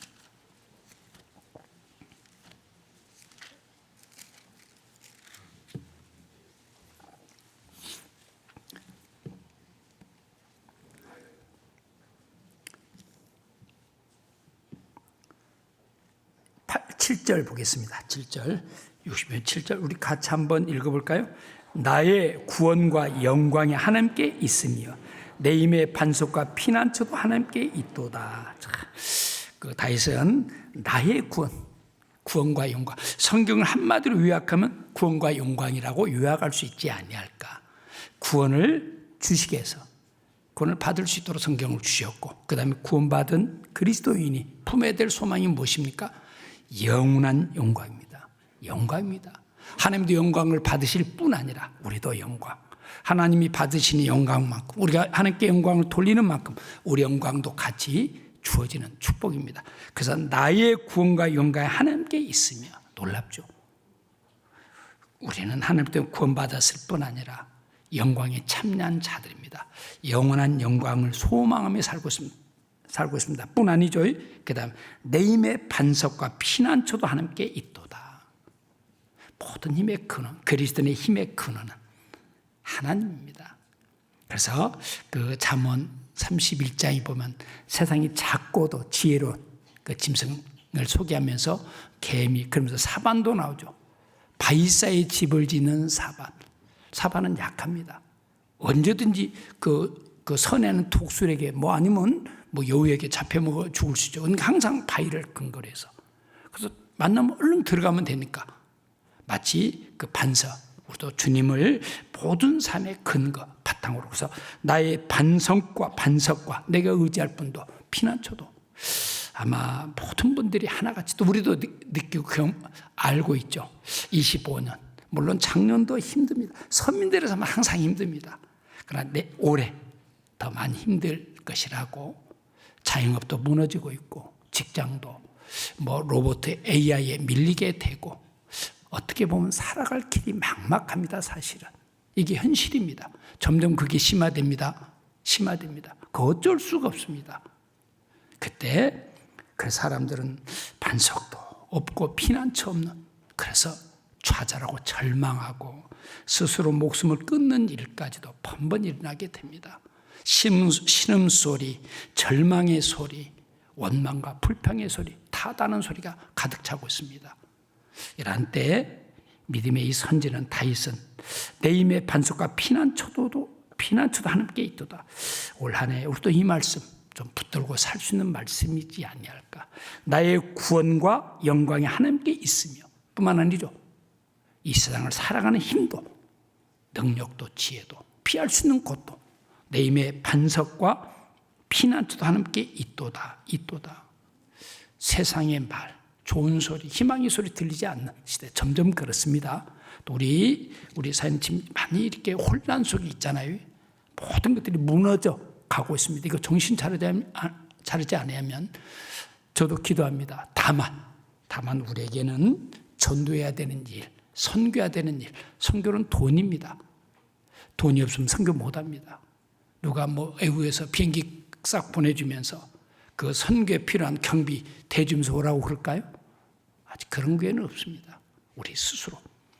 그럼 만약 한국 경제가 무너진다면 선교도 잘못하면 어려울 수 있다는 이야기입니다. 그래서 기도하게 됩니다. 틀림없이 우리가 전도하고 선교하는 한 한국 경제도 하나님께서 최소한, 저도 그렇게 기도합니다. 하나님, 우리에게 맡겨준 선교의 소명 감당하다 주님 앞에 서야 되는데, 만약 모든 것들이 무너진다면 안 되잖아요. 정말 믿음이 필요한 시대를 살고 있습니다. 그러면서 우리가 정말 집중해야 될 것이 무엇일까? 그 답으로 이사야 55장 보겠습니다. 이사야 55장. 주님의 은혜와 주님을 아는 지식에서 자라가기 위해서는 우리가 정말 더 가까이 하고 붙들어야 될 것이 있죠. 55장 3절 말씀, 우리 3절 말씀 같이 한번 읽어볼까요? 너희는 귀를 기울이고 내게 나와 들으라. 그리하면 너희 영혼이 살리라. 내가 내게 영원한 언약을 세우리니 곧 다윗에게 허락한 확실한 은혜니라. 정말 귀를 기울이고 내게 나와 들으라. 놀라운 말씀입니다. 이 짤막한 말씀 속에 살아도 답이 없는 인생에게 답이 되는 말씀입니다. 풀어야 될 수많은 숙제, 답이 없습니다. 그런데 숙제의 답이 이 말씀입니다. 한 번뿐인 인생을 어떻게 살아갈까? 잘 사느냐 못 사느냐에도 이 말씀이 그 중요한 문제에 답을 주는 말씀이지 않냐까. 하나님의 말씀에 귀를 기울이냐 그렇지 않냐에 따라서 결정된다는 이야기입니다. 구원받은 이후의 신앙생활도 하나님의 말씀을 얼마나 귀를 기울이느냐. 하나님 내게 주신 말씀으로 받아들이냐에 따라서 신앙생활을, 믿음의 길을 걸어가기도 하고 계속 여전히 교회 가운데, 교제 가운데 내 이치와 역할을 따라 살아가기도 하고, 그렇지 못할 수 있는 것이 정말 너희는 길을 기르고 내게 나와 들으라 라는 말씀에 의해서 결정된다고 말할 수 있지 않냐할까. 믿음의 선진들 중, 우리가 본받고 싶은 선진들 중에 하나님의 말씀을 멀리하고도 잘 살고 믿음의 길을 걸어간 선진들이 있을까? 그런 경우는 절대로 없습니다. 절대로. 그들은 공통적으로 하나같이 하나님의 말씀에 집중했을 뿐 아니라 길을 기울였다는 이야기입니다. 반면에 주님을 가까이 따르고 주님을 기쁘시게 한 믿음의 삶을 살았던 분들도 말씀을 게을리하고 멀리하고 듣는 일을 게을리하면 한순간에 그 삶이 무너진 것을 보게 됩니다. 삼손도 그렇습니다. 그 나신 후 구별되고 특별한 능력을 받은 삼손도 그 마음이 하나님의 말씀, 하나님의 뜻으로 멀어졌을 때 그는 눈도 뽑히게 되고 이방인의 조롱거리가 됐습니다. 물론 그 회개를 통해서 하나님이 다시 한번 기회를 주었지만, 바울의 동역자 대단하지 않습니까? 데마도 나중에 하나님의 말씀을 게을리한 나머지 세상을 사랑하게 되었고 결국 믿음의 길에서 바울의 동역자라는 아름다운 신문에서 멀렸습니다. 세상 이야기 답이 없습니다. 뉴스들에서 위로가 됩니까? 뉴스 안 보죠, 요즘에. 저도 안 봅니다. 하여튼 보면 속상해가지고 승질 나니까 괜히 이렇게 다스리고 이렇게 하고 있는, 그래서 하여튼 사람들 이야기. 근데 놀라운 여기 너희는 길을 기르고 내게 나와 들으라. 그리하면 너희 영혼이 살리라. 우리 영혼도 그랬죠. 말씀을 들음으로 지옥 맨 밑에 빠져야 될 우리 자신이 구원을 받았을 뿐 아니라 오늘도 여전히 내 안에 은혜가 있다, 감사가 있다, 소망이 분명하다, 주님의 재림에 사모한다라는 여전히 말씀을 가까이 하고 있다는 증거입니다. 천하 장사도 말씀으로도 멀어지면 답이 없습니다. 어떤 사람 안 먹고 먹여야 될 것을 안 먹고 건강해질 수는 없습니다. 참 이 짤막한 말씀 속에 정말 답이 있습니다. 하나님의 말씀을 어떻게 받아들이고 이해하느냐에 따라서 우리의 신앙생활, 성공과 실패가 결정됩니다. 말씀에 의해서. 그리고 내가 너에게 영원한 언약을 세우리니, 이 언약은 불변의 언약이라는 이야기도, 이 언약은 흔들리지 않는 언약이라는 이야기입니다. 이 언약은 여전히 유효하다는 이 말씀입니다. 2700년 전에 주신 말씀일 뿐, 그때도 유효했고 2000년 전에도 1000년 전에도 지금도 초대교회도 여전히 유효했고 지금도 여전히 유효한 말씀입니다. 내가 너에게 영원한 언약을 세우리니, 곧 다윗에게 허락한 확실한 은혜, 다윗이 누린 확실한 은혜, 말씀에 하나님 말씀의 길을 기르고 듣는 자, 그 말씀대로 살고자 하는 자에게 주님의 계속되는 은혜가 주어짐을 말씀하고 있습니다. 하나님께서 말씀하셨음에도 길을 기울이지 않는 삶은 결국은 무너지게 됩니다. 말씀으로부터 멀어진 삶, 결국은 원망과 불평의 삶으로 바뀌어지는 것을 보게 되고 타닥하게 되고, 그리고 어떻습니까? 마음이 점점 한순간에 정말 그렇습니다. 천하장사 이해가 없습니다. 반면에 하나님께서 선지자를 통해 주신 말씀을 하나님의 말씀으로 받아들인 사람들, 교회들은 아주 모범적인 교회임을 잘 알게 됩니다. 이스라엘도 그렇습니다. 하나님의 은혜는, 그 예레미야 선지자는 눈물의 선지자라고 그러잖아요. 그 예루살렘 멸망을 앞두고 마지막까지 호소했습니다. 시드기야 왕 시대에 결국 망했잖아요. 시드기야 왕에게도 간곡히 호소했습니다. 바벨론에 항복하라. 그래야만 산다. 그럼 이생이 보존된다. 그럼에도 불구하고 어땠습니까? 그렇지 않았습니다. 결국은 비참하게 망하잖아요. 자기 자녀들이 예레미야 선지자가 말한 대로 자기 앞에서 죽습니다. 여러분, 자기 자녀들이 그 적의 칼에서 죽어간다. 그리고 어떻습니까? 자신의 두 눈이 뽑혀집니다. 그리고 쫙 벌거벗은 몸으로 잡혀갑니다. 하나님의 말씀을 불순종한. 그래서 청종하라. 하나님의 말씀을 청종하라. 그래서 반면에 모범적인 교회, 모범적인 성도들은 하나님의 말씀으로 받아들였을 뿐 아니라 알고자 하는 마음으로 귀를 기울이고 그 말씀을 새긴 성도들 교회는 모범적인 교회라고 말할 수 있습니다. 우리 모범적인 교회를 든다라면 데살로니가 교회를 빼놓을 수가 없습니다. 그들은 정말 모범적인 성도들로서 모범적인 교회를 이루고 주님이 그토록 바라시고 원하는 사랑하는 교회였습니다. 뿐만 아니죠. 그들은 주님의 재림을 소망하는 교회였습니다.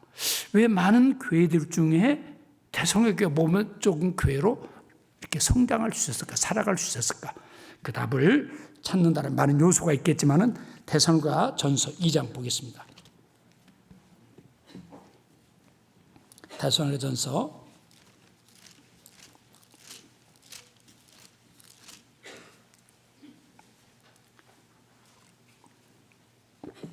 먼저 1장 3절 보겠습니다.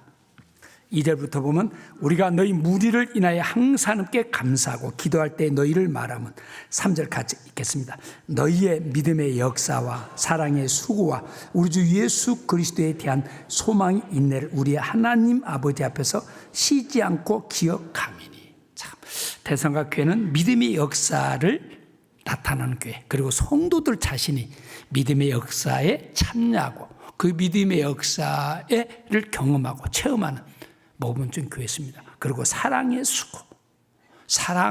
수고를 통해서 주어지는 결말들을 경험하고 그리고 소망이 있네. 그래서 매 장마다 주님의 재림이 기록됐습니다. 어떻게 이렇게 모범적인 교회로 살아갈 수 있었을까? 그 답을 찾는다면 13절, 2장 13절입니다. 2장 13절 같이 한번 읽어볼까요? 이러므로 우리가 하나님께 쉬지 않고 감사하면 너희가 우리에게 들은 바 하나님의 말씀을 받을 때 사람의 말로 아니하고 하나님의 말씀으로 받음이니 진실로 그라다. 이 말씀이 또한 너희 믿는 자 속에서 역사하느니라. 여러 요소가 있겠지만 가장 핵심은 선지자들이 전해주는 그 말씀을 사람이 전해주는 말로 받지 않았습니다. 비록 선지자라고 완전했겠습니까? 아마 부족한 부분도 있었을 것이고 좀 여러 가지 좀 아쉬운 부분들, 그리고 또 어쩌면 그 설교가 간결하지 못할 수도 있었겠죠. 뭔가 논리가 좀 부족하다고 느껴질 수도 있었을 겁니다. 그러나 그들은 그럼에도 불구하고 저 말씀은 하나님 우리에게 주신 말씀이다. 바로 그 말씀이죠. 너희가 우리에게 들은 바 하나님의 말씀을 받을 때 사람의 말로 아니하고 하나님의 말씀으로 받음이니 진실로 맞잖아요. 하나님의 말씀을 전합니다. 진실로 그러다. 그러면서 이 말씀이 하나님을 받는 그 말씀이 또한 너희 믿는 자 그 말씀이 그들을 변화시키고 그들에게 그 정말 용기를 주고 위로를 주고 그리고 소망을 갖게 하고 그리고 믿음을 따라 살아갈 수 있는 에너지를 그 말씀으로 공급받았기 때문에 그 모범적인 말씀을 정말 이 말씀에서의 답을 찾을 수 있지 않을까. 그들이 그러면서 데살로니가 여러 가지 모범적인 매 장마다 주님의 재림에 대해서 소개하고 있습니다. 1장 10절도 보겠습니다. 또 죽은 자들 가운데서 다시 살리신 그의 아들이 하늘부터 강림하심을 기다린다고 말하니 깨있다는 이야기죠. 주님의 재림을 소망하고 주님 앞에 선다는 사실 기억하고 산다는 이야기는 깨있다는 이야기입니다. 왜? 하나님의 말씀에 붙들려 있었기 때문에, 하나님의 말씀이 삶의 중심이 됐기 때문에, 하나님의 말씀을 우선했기 때문에 그들은 강림을 2장 19절도 보겠습니다. 우리의 소망이나 기쁨이나 자랑이 멸류관이 무엇이냐? 그의 강림하실 때 우리 주 예수 앞에 너희가 아니냐? 너희는 우리 영광이요 기쁨이니라. 그의 강림하실 때 우리가 서로 사랑하고 함께했던 모든 것들이 은혜로 영광으로 축복으로 하늘의 별처럼 빛나는 것으로 나타난다. 그것이 우리의 상급이다. 3장 13절도 보겠습니다. 너희 마음을 굳게 하시고 우리 주 예수께서 그의 모든 성도와 함께 강림하실 때 하나님 우리 아버지 앞에서 거룩함에 흠이 없게 하시길 원하더라. 이게 그의 모든 성도와 함께 강림하실 때 너희 마음을 굳게 하시고 우리 주 예수께서 강림하실 때 매 장마다 4장 16절 우리가 잘 아는 말씀이죠. 주께서 호령과 천사장의 소리 하나님의 나팔로 치니 하늘로 쫓아 강림하시리니 그리스도 안에서 죽은 자들이 먼저 일어나고 그에 우리 살아남은 자도 저희와 함께 구름 속으로 끌어올려 공중에서 주를 영접하게 하시리니 같이 읽겠습니다. 그리하여 우리가 항상 주와 함께 있으리라. 그러므로 이 여러 말로 서로 이루어라. 재림에 대한 이 소망들을 나누었기 때문에 비록 현실 형편은 캄캄하고 어려울 때도 잠시 후에 주님 앞에 선다. 주님 앞에 드러난다. 주님의 영광이 우리에게 나타난다. 우리의 삶이 보상으로 가득 찬 삶이다. 그 소망들이 나누어짐으로 이루를 받아 꼭 있게 살도록 했다. 5장 23절도 보겠습니다. 평강의 하나님이 친히 너희로 온전히 거룩하게 하시고 너희 온 영과 혼과 몸이 우리 주 예수 그리스도의 강림하실 때 흠없게 강림하실 때 물론 대상과 후사도 마찬가지입니다. 왜? 하나님의 말씀으로 받을 때 그들은 성령이 주시는 감동, 감화가 있었고 그들은 그 말씀의 인도함을 받을 수 있었고 그 말씀의 은혜를 깊이를 맛보면서 소망을 붙들 수 있었고 주님의 재림을 소망할 수 있었다는 이야기입니다. 그 누가복음 10장에 보면 마르다가 주님을 모시고 대접한 이야기가 나옵니다. 마르다는 아마 적극적인 우리 성도였던 것 같아요. 봉사도 잘하고 아마 교회 꼭 그 아주 소중한 그런 역할을. 그런데 마리아는 주님의 말씀 앞에 길을 끓였습니다. 주님 뭐라 하겠습니까? 마리아는 좋은 편을 섰겠다. 이 말은 마리아가 뭐 잘못됐습니까? 아닙니다. 마리아 주님을 너무너무 사랑했고 주님을 가까이 했습니다. 그러나 말씀을 우선할 수는 없다. 말씀을 뒤로 할 수는 없다라는 아주 이렇게 중요한 교훈을 주는 말씀이죠. 말씀을 우선으로, 말씀을 중심으로, 말씀을 가까이 하는 가운데서 모든 것들이 이루어질 것을. 그리고 어떻습니까?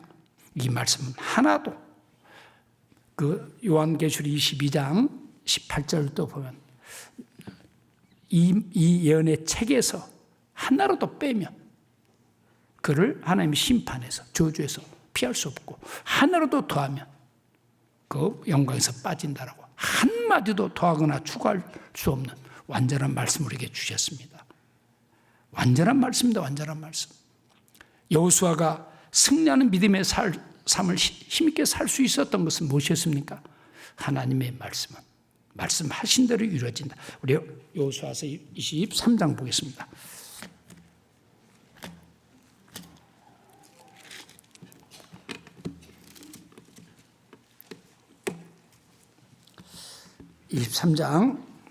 이제 23장, 24장은 이제 여호수아가 죽음을 눈앞에 두고 그 사랑하는 자녀들에게 또 이스라엘 장로들, 이스라엘 백성들에게 용과도 같이 주는 말씀이잖아요. 그러면서 자기 자신을 쭉 해상해 보면서 이제 주신 말씀 14절 보겠습니다. 23장 14절 보라 나는 오늘날 온 세상이 가는 길로 가려니와 너희 하나님 여호와께서 너에게 대해 말씀하신 모든 선한 일이 같이 읽겠습니다. 하나도 틀리지 아니하고 다 너에게 응하여 그 중에 하나도 어김이 없음을 너희 모든 사람의 마음과 뜻에 아는 바라. 내가 그 이스라엘의 종으로서 또 모세의 수종드는 자로서 모세 함께 하신 하나님을 가장 가까이서 본 사람이 바로 여호수아였잖아요. 그리고 모세가 죽고 정말 좌절과 절망 속에 있었을 때 다시 이스라엘 백성들 이끌고 드디어 가나안 땅을 건너서 그 가나안 땅을 정복한 분도 여호수아잖아요. 그래서 그 모든 여호수아처럼 전쟁을 많이 치른 그 왕이 없었습니다. 정말 수많은 전쟁을 다 승리를 이끌었잖아요. 조그만한 아이성 외에는 전부. 그러면서 보라, 나는 오늘날 온 세상이 가는 길로 가라. 예가 없죠. 우리는 하나님 앞에 서야 됩니다. 너희 하나님 여호와께서 너에게 대해 말씀하신 모든 선한 일에 하나도 틀리지 아니하고 다 너에게 응하여 그 중에 하나도 순서조차도 때조차도 우리는 우리가 원하는 때를 바라지만 주님은 주님의 때가 있습니다. 주님의 때가 될 때까지 순서조차도 하나도 틀리지 않고 어김이 없음을 너희 모든 사람의 마음과 뜻을 아는 바라. 여호수아만 아는 게 아니죠. 이스라엘 백성들이 친히 맛봤습니다. 보았습니다. 그 역사의 중심에 그 모든 것을 확인하고 보았습니다. 그걸 확인시켜주면서 반면에 15절 너희 하나님 여호와께서 내게 말씀하신 모든 선한 일이 내게 임한 것 같이 여호와께서 모든 불길한 일 너에게 임하게 하사 너희 하나님 여호와께서 너에게 주신 아름다운 땅에서 너희를 멸절하기까지 하실 것이라. 주님부터 멀어진 삶은 망할 것을 성경은 약속해 주고 있습니다. 정말 이 말씀들은 그래서 내년 한 해에 우리 어떻게 우리 자신의 삶이 우리 교회가 그 캄캄한 세상의 빛들로 그리고 주님을 기쁘시게 하는 교회로 정말 어떻게 우리 자신이 살아가고 교회가 세워지도록 할까. 우리 각자가 말씀의 길을 기울여야 됩니다. 말씀대로 하나님은 말씀을 우선하고 말씀을 따라 하는데 일하시는 분입니다. 청년이 무엇으로 경영실 깨끗게 하려 할까. 주의 말씀을 따라 삼갈 것이니이다. 주의 말씀 내 발에 등은 내게 빛이니이다. 항상 말씀을 우선으로 말씀을 중심으로 말씀을 따라가는 삶을 사는 하나가 되었으면 바랍니다. 또 두 번째 중요한 요소 중에 하나가 어떻게 모범적인 삶을 살아가는 두 번째 요소는 무엇일까? 그 말씀을 빌립보에서 찾을 수 있지 않을까? 빌립보서 1장 보겠습니다. 저는 저 인천은 이번에 성찬식을 좀 안기로 해가지고 운동하는 그 성찬식 있다고 해가지고 시간이 또 지금 제가 갑자기 바빠졌습니다. 지금 시간들이 굉장히 예민하시죠. 언제부턴가 시간이 굉장히 예민해져. 저는 시간은 그냥 하여튼 말씀하시는 분들의 시간으로 알고 2시간 하면 2시간 반 이렇게 듣고 3시간도 듣고 7시 반에 시작한 집회가 11시 넘어서 끝나는 사례들도 있었는데 지금은 그렇지 않아요.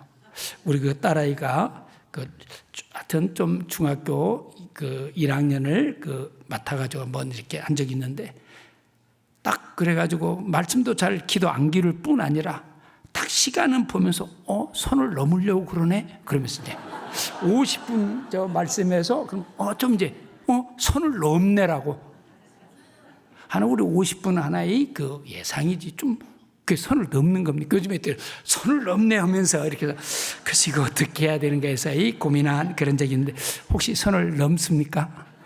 항상 좀 우리 그래서 여기 1장 빌립보 교도 모범적인 교회 중에 하나 있습니다. 빌립보 성도들은 그 갇혀 있는 바울과 함께 했고 정말 그들도 정말 모범적인 교회로서 정말 아주 이렇게 살았던 교회입니다.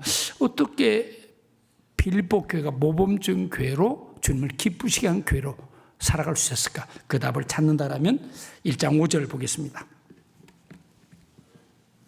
1장 5절 같이 한번 읽겠습니다.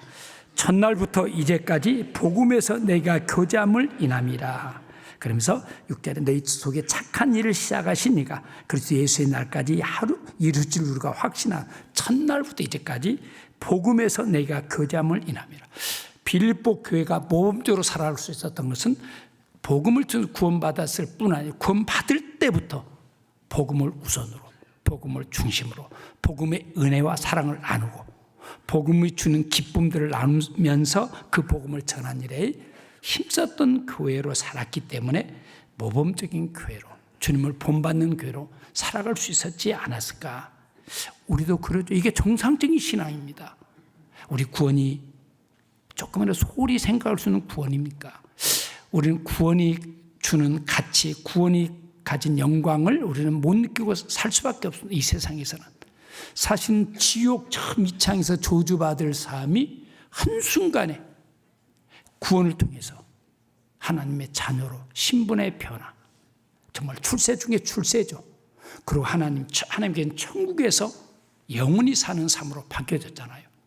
그리고 구원받은 이후에 이제 주님과 관계되어 살아갈 수 있는, 어떻게 살아갈까 답 없는 세상에서 이것도 끝이 안 좋잖아요. 끝이 허망하잖아요. 허황되잖아요. 누가 잘 살았다고 말할 수 있을까요? 그 정상적인 그리스도인 외에는 나 잘 살았다라고 할 수 있는 간증이 없습니다. 죽음 앞에 나 잘 살았다고 말할 수 있는 사람이 있을까요? 그냥 다른 사람에 비해서 그냥 이렇게 살았다고는 할 수 있을지 몰라도, 열심히 살았다고는 말할 수 있을지 몰라도 나 잘 살았다라고, 나 복된 삶을 살았다고, 나 축복받는 삶을 살았다고, 오직 구원을 통해서 그 사묘한전한 전환의 방향이 전환이잖아요. 그럼 끝까지 교제 가운데 제가 아까도 이야기했지만 제가 잘한 일 중에 하나는 무엇이었을까? 교회를 만났기 때문에 구원받았고 그 교회에 함께 있었던 거, 그거 하나밖에 제가 그렇다고 제가 무슨 우리 교회 발전에 무슨 내가 얼마나 무슨 특별히 그냥 함께 했습니다. 참여했습니다. 그 자리에 있었습니다. 같이 기도했습니다. 내가 할 수 있는 작은 것 함께 했습니다. 첫날부터 이제까지 복음에서 내가 교잠을 인함이라. 이 교제 가운데 붙들려 사는 형제 자매들, 주님이 함께 하십니다. 그리고 주님의 은혜 사랑들을 더 많이 맛볼 수 있으라고 생각합니다. 너희 속에 착한 일을 시작하신 이가, 뒤에 같이 한번 읽어볼까요? 그리스도 예수의 날까지 이루실 우리가 확신하노라. 이 교제 가운데 있는 형제 자매들을 끝까지 보호하시고 지키시고 함께 하시면서 책임지시는 하나님 되심을 우리가 알 수가 있습니다. 정말 복음, 우리도 복음의 은혜를 더 많이 누르고 나누고 또 이렇게 누리고 그리고 복음을 전하는 일에 힘쓰는 우리 모두가 됐으면 하는 그런 바람입니다. 성찬 예식이 있어서 여기까지 해야 될 것 같습니다. 같이 기도하겠습니다. 하나님 고맙습니다. 감사드립니다. 우리를 구원해 주신 은혜에 주님이 피 흘려서 하신 교회와 함께하면서 교회를 통해서 말씀으로 교훈해 주시고 책망해 주시고 바르게 하면 의로 교육해 주셔서 하나님의 사람으로 살아갈 수 있도록 인도해 주시고 이 땅에서 이루어지는 하나님의 사역에 하나님의 일에 참여하고 동참하고 쓰임받으며 살아가도록 축복해 주신 아버지 감사를 드립니다. 데살로니가 교회가 하나님의 선자들을 통해서 전해지는 말씀, 하나님의 말씀을 받고 순종함으로 복을 더 누리고 모범적인 성도로 모범적인 교회로 서로 사랑하는 교회로 살아갈 수 있었던 것처럼 올 한 해 주님 우리에게 주시는 말씀 붙들고 그 말씀의 길을 기울이면서 그 말씀 앞에 순종하면서 말씀대로 주님의 재림을 소망하면서 사는 우리 모두 되기를 원합니다. 빌립보 교회가 구원받으면서부터 복음의 교제를 나눔으로 모범적인 성도로 교회를 살아갈 수 있었던 것처럼 교제 가운데서 함께 하시는 주님의 은혜를 맛보고 누리면서 복음을 나누고 복음을 전하는 믿음의 삶을 힘있게 사는 우리 모두를 인도해 주옵소서. 이 시간 이후의 시간도 주님께 의지하고 부탁합니다. 예수님의 이름으로 기도드립니다. 아멘.